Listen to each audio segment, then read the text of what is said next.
Ever since Phantasy Star Online 2 was announced to be coming to the West, my community has been badgering me to play it. I told them I would, but I was in the middle of playing through a lot of MMORPGs that I missed over the years, hence this entire playlist, which you can find in the cards at the top right, or in the description if you're feeling old school. Eventually, they announced PSO2 New Genesis, and I thought, okay, well, there you go. Perfect opportunity. I'll wait for this new addition, I suppose, to PSO2 to release, and then I'll play it. And then it released, and I didn't play it. Now, there was two reasons for this, but they kind of go hand in hand. You see, when they released New Genesis, they actually did not carry over the class I wanted to play in PSO2 the most, and that is the Summoner. So I wanted to wait for the Summoner to release so I could just play one class across both games. And in case you don't understand why I wanted to do that, well, that leads to the other point, which is the fact that you cannot play Phantasy Star Online 2 as a new player without playing New Genesis. The Steam reviews, if you go back to that time, is filled with complaints of older players getting confused because now they couldn't launch the game because New Genesis specs were way too high, it was too laggy, they couldn't actually get far enough to get to the original PSO2, but this is the setting for the stage that begins my first impressions of this game as I finally decided to play it, which, by the way, since you have to download both games at the same time, you're doing a more than 100 gig download if you want to play either game or both. I launched the game up, was greeted by the fact that apparently you cannot change the settings for the game on the main menu. That was already kind of weird. I went ahead, picked a ship, I didn't know what ship to pick, and I was greeted by New Genesis, a game that I really did not want to play yet. Nothing against the game, as I do want to play it eventually. It looks fun, it looks interesting, but I want to play PSO2 first. Unfortunately, I could not do that. I had to play for about an hour and a half or so to get far enough through New Genesis to actually unlock the ability to play PSO2. Getting through New Genesis was a bit difficult, as because even on my very modern rig, whenever I started progressing closer and closer to the main city, I started getting this terrible, I don't even know how to describe it, stuttering, which was clearly happening as it loaded in new assets in the distance. It was like the game needed to load things in, and if it didn't, it would freeze the entire game until that asset was loaded, rather than actually just streaming them in over time and leaving some kind of placeholder. I mean, heck, the things it's streaming in are way in the distance. I couldn't even see what was being streamed in. All I know is that I was trying to run down the road or even through the city at certain points, and I just had so much massive lag, the game was unplayable. I had to spend 20 minutes messing with options to get it to run better, and I still don't have it fully figured out. Are these different zones I'm seeing previews of? Well, why is it lagging so much? It's not like lag, it's like loading. You could tell it's loading because it's little micro stutters. Well, no, that's not even a micro stutter, that's just a stutter. I guess I don't have to kill anything. Because it's slowly loading in the main city as we run up to it. Oh, what is this? Hello? Or do I stop moving? Oh my god! Maybe it's just because it's trying to load full versions in. But that's so weird because other games handle that just fucking fine. Oh, fuck it. Just put it on minimum and let's really see if that's what's causing it. Oh yeah, you know it was this shit. You know it was loading in all this shit. You know that's what was making it lag. Yeah, you could see it every time it loads shit in while I'm moving. It's like, it makes the game fucking stop for a second. It's like it doesn't know how to load in the background. Like it must complete that task before processing anything else. That's pretty brutal. That's pretty fucking brutal. Also, it's worth mentioning, I waited this whole time until they released an equivalent of the class I wanted to play, to the Summoner, to NGS, just to find out that I actually couldn't have picked that class in the beginning of the game to begin with. I had to pick a class I didn't want to play because for some reason, any class they add in after the fact is not selectable at the beginning of the game. Now, this had other consequences because when I finally did go to PSO2, I did not have the option to select a class because it just imported my character. I was thrown into the prologue with no choices of what I could do or anything, just immediate, here you go. And what I got to play was based on what I was playing in New Genesis, a class I had no interest in. This made it even more confusing because now I had no idea how to actually get to the class I wanted to play.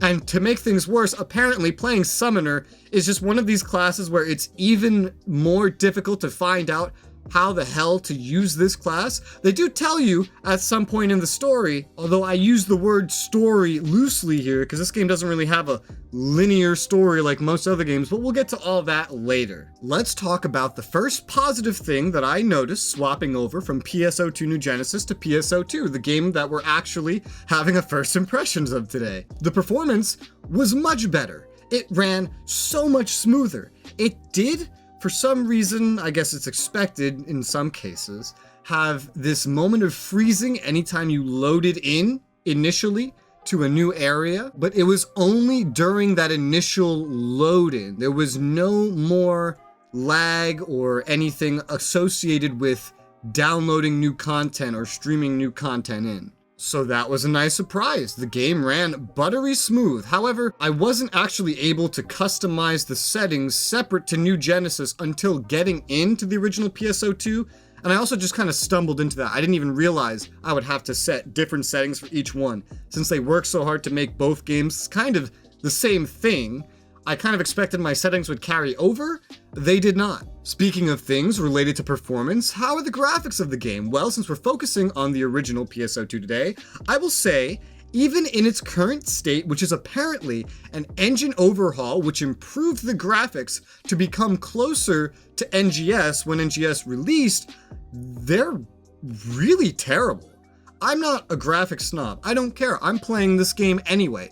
But it is worth noting that this game's from 2012, and it looks a lot closer to EverQuest, which is well over a decade older than it, than to PSO2 New Genesis, which is only a decade newer than it, over a decade where we had such little advancement in actual technology behind what graphics could do. I'm just surprised it looked this bad, but I learned something from seeing these graphics, among other things, is that this game appeared to have a console priority.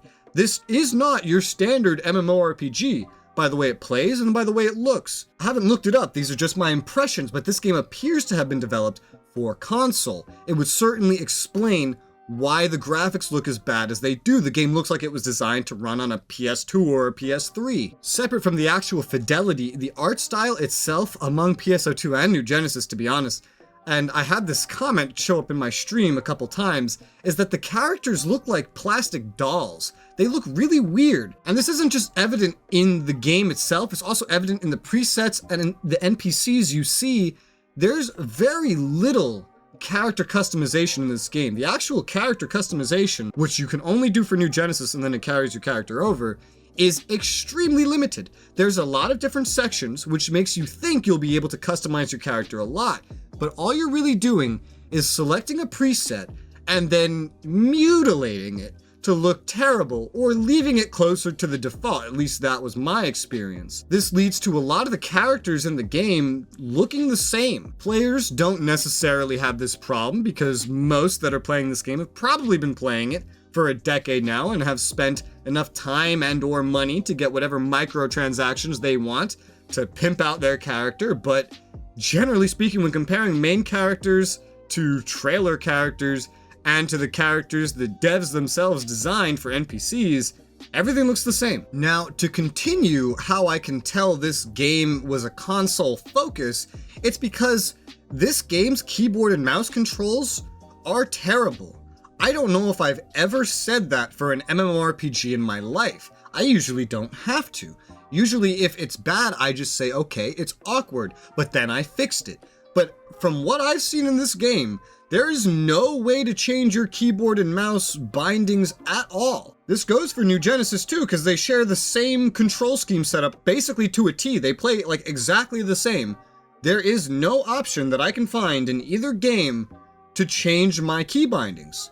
In an MMORPG, I've never heard of an MMORPG where you could not change key bindings. Even the way the tutorials tell you to interact with things, like they'll have PlayStation control schemes telling you like what the controls are instead of your keyboard. And when they do tell you your keyboard, it's very awkward in that you can tell, again, that this was not designed for a computer, because it will tell you, oh, press this button to select your hotbar, press these two buttons to cycle buttons on your hotbar, and then press this fourth button to actually use the thing on your hotbar, instead of just telling you, hey, press 1, 2, 3, 4, whatever. It's very awkward and it's very lacking. I have not actually tried using a controller myself because I'm a PC gamer. I don't usually use a controller. I don't even really have a functioning controller. All mine are broken. However, according to long-term players of the game that were in my chat, the game does not actually play too much better with a controller. Although again, I was not able to test that for myself. The combat itself was okay. It's overwhelming, I guess, because you don't have good controls to work with, so you're trying to function as if you had an extra limb just due to how awkward all the placement for the keys and controls are. Like, if this game had good controls, then the combat would be fun. It's very static though, and here's another situation where I can see that this game had a console orientation, is that there's no crosshair by default. There's no simple way to interact with the game like you'd expect in any other MMORPG, and the camera controllers are locked like it's an action game, but it doesn't play like an action game, because you generally have to lock onto something and then start using your abilities towards it. There is an auto lock-on system, but it's very bad, and I didn't even realize there was one till later because it almost never works. However, I will mention I discovered at the very end of the day, about 9 hours into playing for the day, there is a way to pull up a crosshair. You press like Z or something. The game never teaches you this, so I didn't really get a chance to test it, but seeing as the game has lock-on mechanics, I don't necessarily see how it would be any more effective than just locking on anyway. Except maybe for movement, which you do lose a good amount of control over when you're locked onto something and may accidentally go in circles around an enemy rather than moving in the actual directions that you want to. Done. Oh my god, what did I press? Oh, you really can play this shit kind of like a shooter. Why did the game not teach me this was a thing? Game, you're not good at teaching things. Due to the console-y nature of the menus in the game in general, and there are a lot of menus, it was so hard to navigate with the keyboard and mouse and so hard to interact with everything that actually just learning how assigning skills and items and etc. worked, even while reading the information that a quest eventually gives you to teach you how to do it, it was so confusing I had to go through it about 4 times before I got my hands on it. I've been playing MMOs since I was a kid. I'm 26. I've been playing video games for 23 years. And I will say I've never seen a menu system in an MMO more confusing with this one. And again, that is problematic because, like I said, there's a lot of menus in this game. Everything that you do in this game, to some extent, is interacting with a menu. I guess that's excluding the combat itself, but a lot of the combat is through things you set up through menus, and the combat itself is actually rather static feeling. Like, that might just be due to the controls in general. It doesn't feel like you have too much freedom of movement or anything. You feel kind of rooted in place during a lot of abilities, and you don't have too many choices in terms of aiming and positioning, and you can't even dodge amidst doing something else. You must stop what you're doing, wait for an animation to finish, and then dodge. It's very weird. But difficulty of combat and navigating menus aside, there's a lot of information in this game. It's very weird. In my first day of playing, I didn't really encounter that the game was very good at teaching you things. There's a lot of information that you need to know just to navigate these menus. Forget about actually playing the game. There's a lot of information you need to know. And there's a lot of information in the game spread out through NPCs and menus. And it gets thrown at you like all at once. You can just suddenly digest all of it. And if you don't, then you're missing parts of the game. If you just go without learning this stuff, you're actually fucking shit up and not doing as well as you could be doing. The game has very little guidance in how it actually provides information to you. And it will provide information to you multiple times Although even though there's redundancies for teaching you the same information over and over and over and over and over and over, there's some important information, some very vital information, that the game just never, ever teaches you. And that you have to actually go look up yourself, and even finding answers on Google is not that easy for this game. I feel as though I learned more in the same period of time on how to play PSO2 than I did in New Genesis. However, I feel as though the pacing of the information as they provide it to you and the relevance to your current activities and how it unlocks things was way better handled in New Genesis than it was in the original PSO2. It's funny, all this time we're still kind of talking about the very beginning of the game. Well, now that we're in the game, what do we see? Well, the player base appears to be dead, to be honest, which is weird, because from everything I was told, this is actually a very popular game. I looked up the Steam information. I don't know if this has a non-Steam launcher, but the Steam information for the Western release showed daily peaks of about 3,000 players, and that is split across all ships between PSO2 and PSO2 New Genesis, meaning that 3,000, if that's really everything, is split between 2 games on like 6 different servers in each game. And based on what I've seen, a lot of those players are just sitting around dancing or doing emotes while they're probably at work. I don't know, I played way more of NGS than this so far, and this already... Alright, we're freezing, loading everything in. Okay. Greetings. Woo! The officer in charge of basic instruction at ARCS. Why is he a fucking little chicken? And now that we're past our initial first impressions, I guess, and we're getting into the actual, progression and gameplay and all that jazz, let me cover one thing that's going to be very important to everything else I say from here on out, is that the monetization of this game is disappointing. It's not the most egregious thing I've ever seen, but it's far from the best thing I've ever seen, and it's definitely closer to egregious than good. For example, you need to sub to premium or whatever just to trade with friends and sell items to other players. Inventory is extremely limited, 1/4 of its total size without spending real money. Gathering uses an energy system that can be resupplied over time or via cash shop transactions. There's a lot more, but I'll cover that as we get to it. So let's get to it. Hopping into the actual story, I guess, of the game, and again, I'm going to use that loosely because story progression in this game is so weird. It's so broken up and strangely communicated due to what I looked up to be a archaic and deleted mechanic where the main story cutscenes used to have you go running around missions, finding tablets and handing those in to watch them.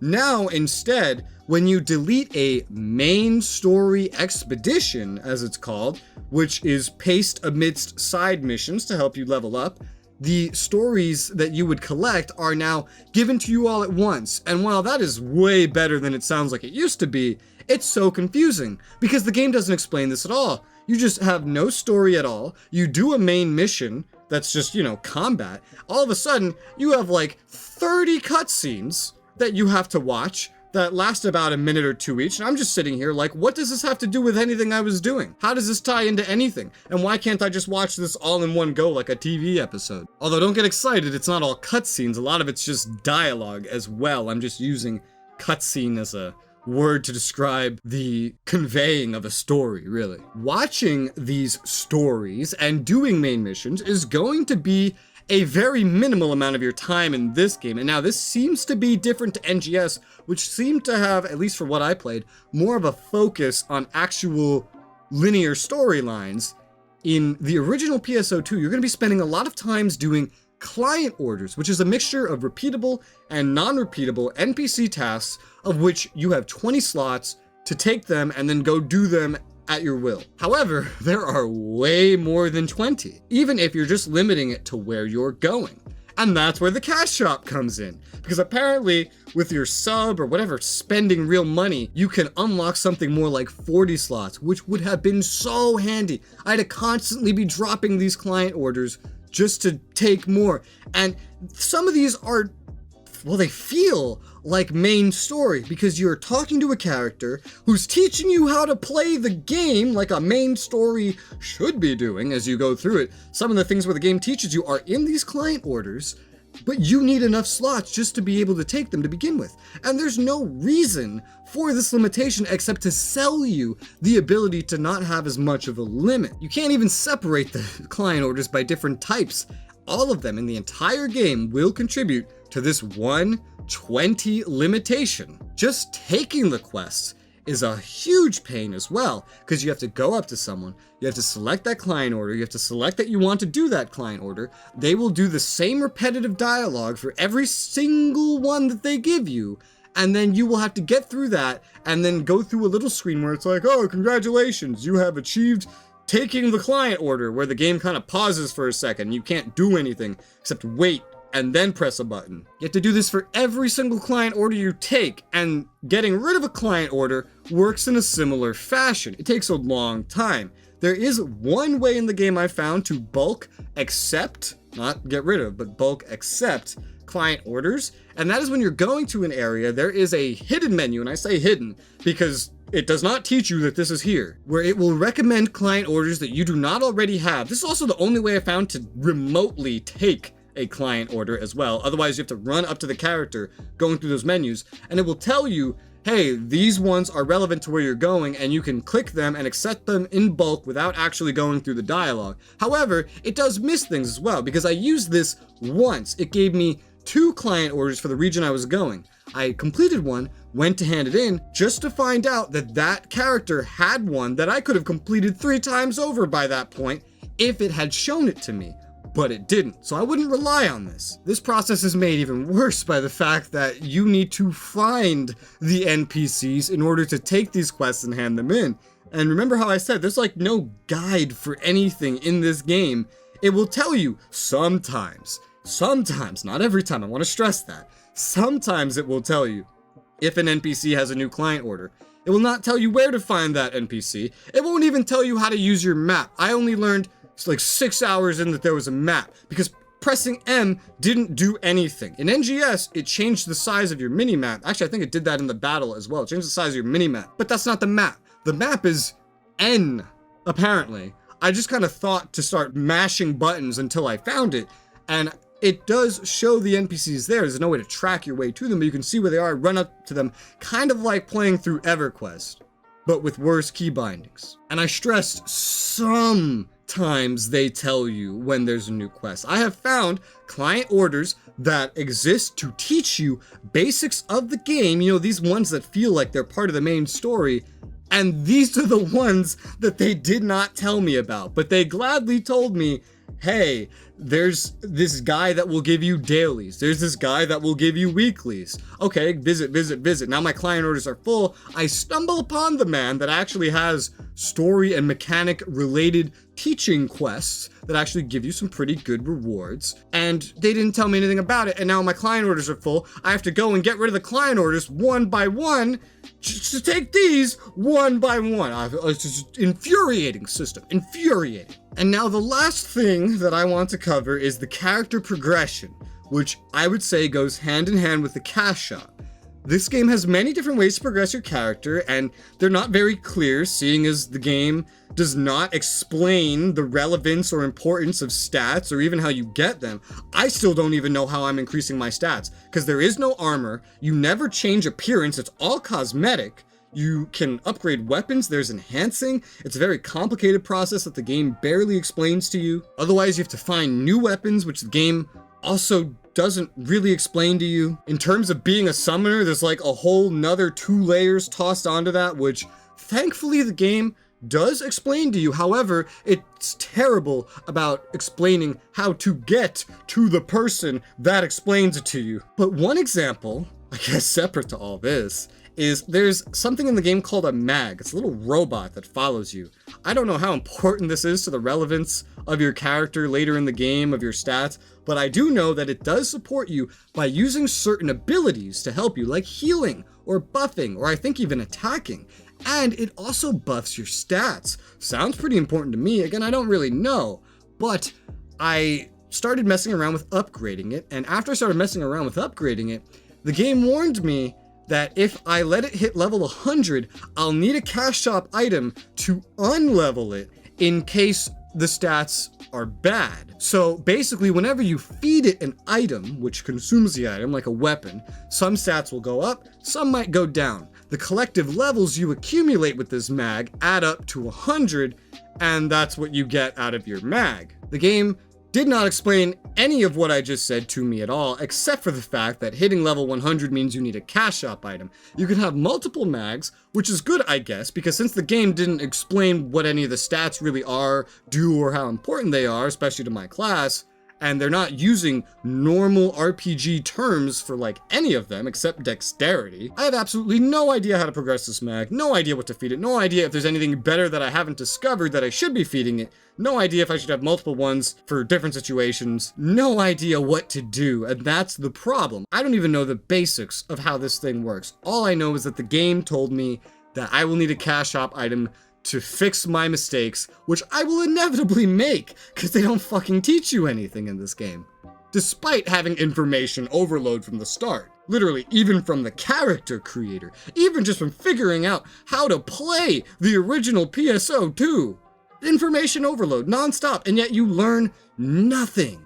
They communicate nothing. And you know, the weirdest part about all this to me is, when I was playing this game, I had fun. I'll be honest, I had more fun in my time with NGS than I had in the old PSO2, but I did still have fun. I don't know if it's because I played so many dead and dying MMOs recently that I've learned to appreciate one, where the only positive thing I can say is that its performance doesn't suck like the newer version of it, but I did have enough fun to want to play more of it. I will say, due to all the information overload, the lack of teaching things, the excessive menus, and just the design of the game, and this just speaks for the original PSO2 again, not NGS, I did feel like I accomplished nothing, despite playing it for someone's average workday in America. But I had enough fun that I do want to go back to it and play it more. Maybe it's the attachment of NGS and my experience with NGS being overall a lot better, which I will make a first impressions of that one when I get to it. I will be streaming this here on YouTube, and I will link the original stream in case you're curious. Despite feeling like I had fun, I had this giant list of negative and primarily only negative things to say about the game.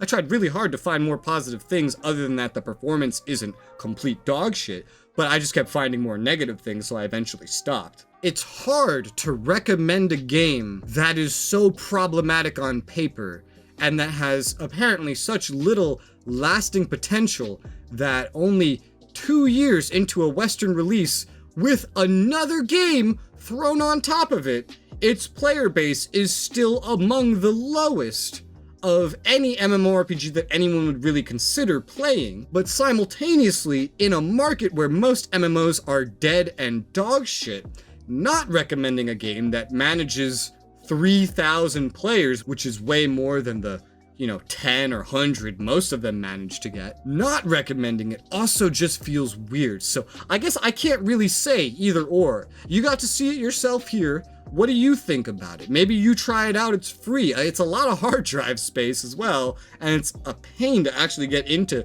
this particular game, but I hope the information I provided was at least helpful enough, because I'm so conflicted on my actual opinion of the game so far. Maybe I can talk more about this when I eventually do a new Genesis first impression. Maybe my opinion will be better formed then. I thought this first impressions would be like 8 minutes, and I've been recording for like 40 minutes now. If you made it this far, here's a cookie. Speaking of cookies, if you like what I'm doing here, you like my videos, you like the channel, consider supporting me. All the links are in the description below. You can become a YouTube channel member, Patreon, or Guilded server subscriber. Guilded is a platform that I use to organize my community, like Slack or like Discord, that you might be interested in joining below. All of these options gain access to deleted scenes, uncut clips, and some form of shout out. Here at the ends of videos, I like to do shout outs for the Patreons and Guilded server subs, which only cost $2 a month. So thank you guys very much to everyone who's supporting me. Names will be displayed at the end here. And thank you guys very much for watching. I hope you guys enjoyed the video, and I'll see you, I guess,